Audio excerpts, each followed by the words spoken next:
À Addis Abeba, les travaux de la 10e conférence des premières dames se poursuivent ce mercredi sur l'éradication du cancer en Afrique. La première dame du pays et présidente de l'UNFD, Madame Khadra Mohamed Haïd, y prend part. Notre correspondante et envoyée spéciale, Shukri Ali, qui accompagne la délégation de l'UNFD, nous résume les travaux de la seconde journée de cette conférence. Sur la thématique et de partager les progrès réalisés. La deuxième journée de la 10e conférence sur cette maladie oncologique a porté sur la prévention, le traitement et la recherche. C'était également au tour des professionnels de la santé de se concerter sur la thématique et de partager les progrès réalisés et les défis qui restent toutefois à relever. La session a été dirigée par le professeur Dr Marlene Temerman de l'OMS pour le domaine de recherche et santé reproductive et qui est basé au Kenya. Cette deuxième journée a été également marquée par les présentations des premières dames africaines en partageant leur expérience dans la lutte contre le cancer du sein, du col de l'utérus et de la prostate dans leurs pays respectifs.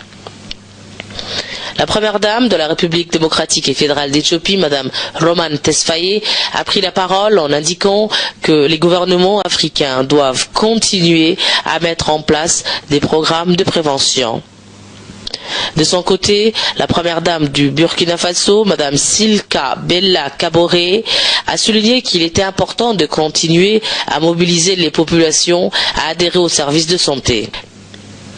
La première dame du Tchad, Madame Hinda Déby Itno, a rappelé de son côté qu'il est également important de sensibiliser sur l'augmentation de l'investissement dans le renforcement des services rendus aux citoyens dans les pays africains.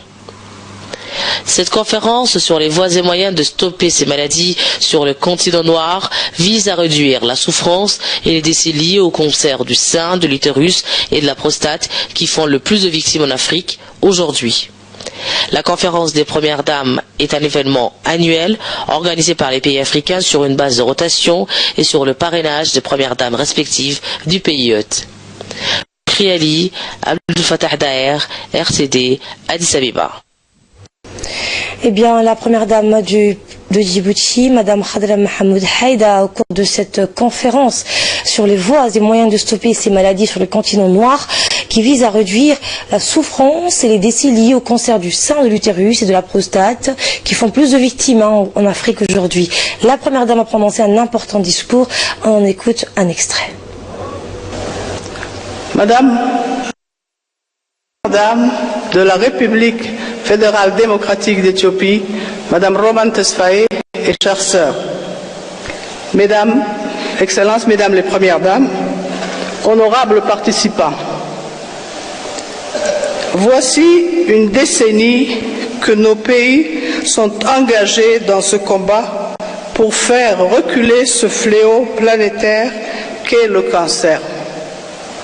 Et plus particulièrement ses formes les plus meurtrières que sont les cancers du sein, du col de l'utérus et celui de la prostate.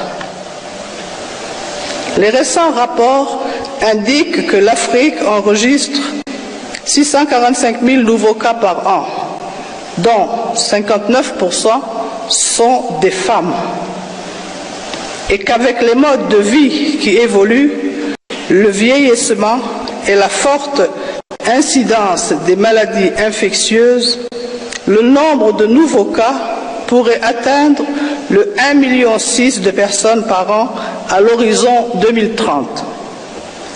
Ces chiffres effarants nous font affirmer que la lutte contre le cancer est le nouvel enjeu sanitaire et que malheureusement dans ce domaine, nos pays affrontent une situation de manière inégale. En effet, si la plupart d'entre eux arrivent désormais à diagnostiquer la maladie, très peu disposent encore des moyens pour la traiter. Cette conférence, qui est à sa 10e édition, est donc l'occasion de rappeler à chacun combien il est urgent de rattraper nos retards par des engagements politiques volontaristes pour accroître les capacités locales en charge de la maladie. Mais encore, combien il est plus que jamais indispensable d'activer les chaînes de solidarité et d'espoir entre les peuples pour soigner et soulager nos malades. Parce que ce méconnu et angoissant, le cancer, est parfois appelé la maladie de la solitude. C'est en unissant nos forces que nous parviendrons à briser cette solitude, celle des patients face à ce combat pour la vie, celle des médecins face à cette maladie silencieuse qui ronge notre continent.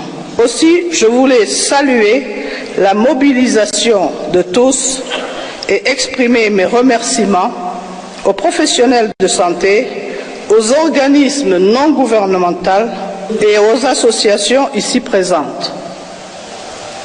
Le travail, les efforts qu'ils mènent, particulièrement dans le cadre de ce forum, nourrissent la réflexion et orientent les décisions des pouvoirs publics qui permettront de changer la donne.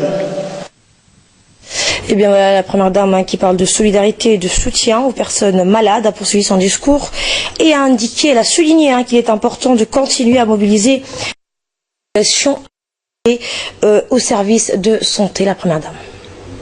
Sur le plan stratégique et programmatique, nous savons que lutter contre le cancer, c'est donner la priorité à la prévention et rendre effectif la généralisation du dépistage. Quand on sait que le cancer du sein est la première cause de mortalité chez la femme africaine, son dépistage doit être plus qu'un droit. Il faut que ce soit une réalité pour toutes les femmes, où qu'elles soient. Lutter contre le cancer, c'est aussi lever les obstacles liés au coût des traitements. Des précieuses vies sont désormais sauvées grâce à des traitements et des médicaments innovants et efficaces, dont les coûts exorbitants peuvent néanmoins mettre en péril nos systèmes d'assurance maladie, universels encore fragiles. Nous appelons donc à une solidarité forte et sincère contre le Nord et le Sud, l'Ouest et l'Est, sur la question de l'accès aux médicaments pour que dans les années à venir, guérir du cancer soit à la portée de main pour tous. Je vous remercie.